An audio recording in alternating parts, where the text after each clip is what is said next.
नमस्कार। आज हम भारत के जॉब मार्केट में एक दिलचस्प बदलाव पर नजर डाल रहे हैं। जी।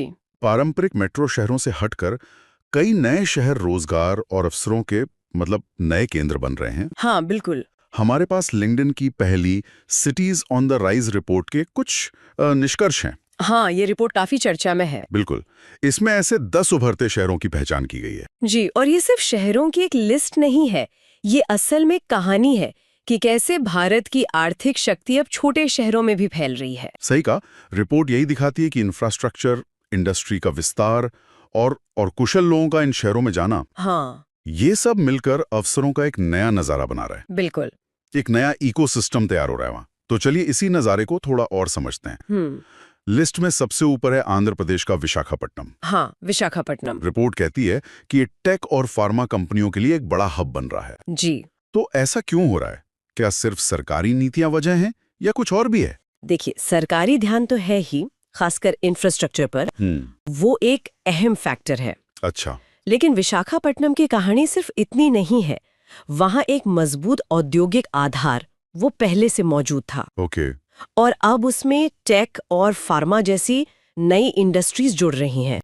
साथ ही वहाँ के जो स्थानीय शिक्षण संस्थान हैं, वो भी अच्छा टैलेंट दे रहे हैं। हाँ, ये जरूरी है। तो कंपनियों के लिए वहाँ जाना और ज्यादा आकर्षक हो गया है। समझ गया। मतलब स्थानीय क्षमता और बाहरी निवेश दोनों का मेल है। बिल्कुल। और क्या दूसरे शहर भी कुछ इसी तरह के पैटर्न दिखा रहे हैं? जैसे लिस्ट में दूसरे नंबर पर रांची है। रांची का मामला थोड़ा अलग है, दिलचस्प है। अच्छा। कैसे? देखिए, रांची में हॉस्पिटैलिटी, रिटेल सेक्टर और बेहतर कनेक्टिविटी ये मुख्य आकर्षण है। और स्मार्ट सिटी प्रोजेक्ट्स ने भी शहर के इंफ्रास्ट्रक्चर को काफी सुधारा है। तो ये दिखाता है कि सिर्फ टेक ही नहीं, बल्कि सर्विस सेक्टर और शहरी विकास भी इन शहरों को आगे बढ़ा रहे हैं। सही बात है। और फिर विजयवाड़ा भी है लिस्ट में। जी, विजयवाड़ा अपनी सांस्कृतिक पहचान के साथ साथ वहाँ आईटी सेक्टर में निवेश आ रहा है और मेट्रो, एयरपोर्ट विस्तार की भी योजनाएं हैं। महाराष्ट्र का नासिक भी काफी दिलचस्प लग रहा है। आईटी डेटा कंपनियां तो हाई रही हैं, पर ऑटोमोबाइल, डिफेंस मैन्युफैक्चरिंग भी। हाँ, नासिक में एक मिक्स्ड ग्रोथ दिख रही है। ये सेक्टर रियल एस्टेट को भी बढ़ावा दे रहे हैं। अब रायपुर की बात करते हैं। रिपोर्ट कहती है कि एक उभरता हुआ टेक पावर हाउस बन रहा है। हाँ, रायपुर की महत्वाकांक्षाएं काफी बड़ी हैं। खासकर सेमीकंडक्टर, एआई इंफ्रास्ट्रक्चर और फार्मा में। ये एआई इंफ्रास्ट्रक्चर क्या है असल में? देखिए, एआई इंफ्रास्ट्रक्चर मतलब वो कंप्यूटिंग पावर, वो डेटा सेंटर्स और सिस्टम जो एआई एप्लीकेशंस को चलाने के लिए जरूरी हैं। अच्छा। और रायपुर खुद को इसी फ्यूचर टेक के लिए तैयार कर रहा है।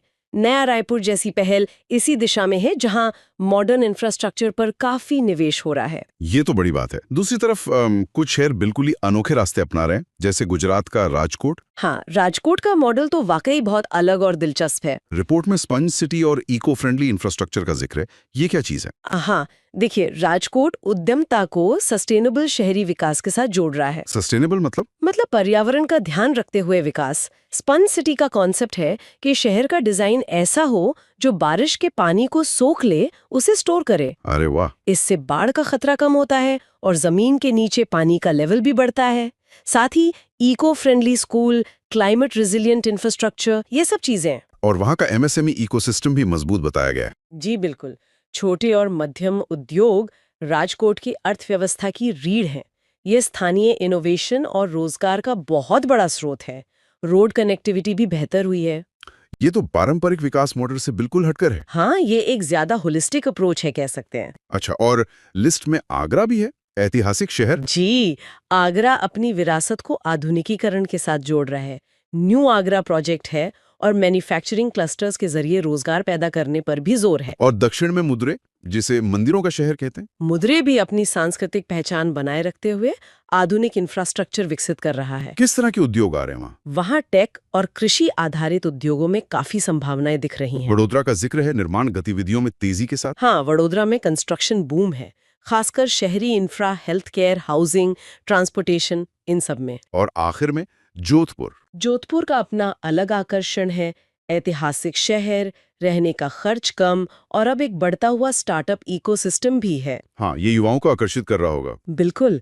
और रिपोर्ट में जेनपैक जैसी बड़ी आईटीईएस कंपनी के आने का जिक्र है। अच्छा। ये दिखाता है कि अब बड़ी कंपनियां भी इन टियर 2, टियर 3 शहरों में पोटेंशियल देख रही हैं। तो कुल मिलाकर ये तस्वीर तो साफ है।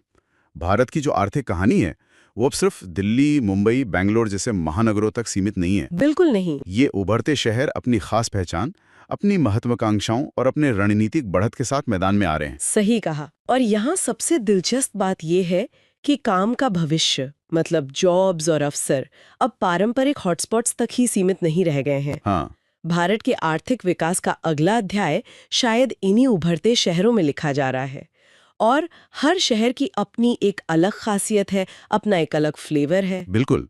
कोई एक फॉर्मूला नहीं है जो सब पर लागू हो। जी।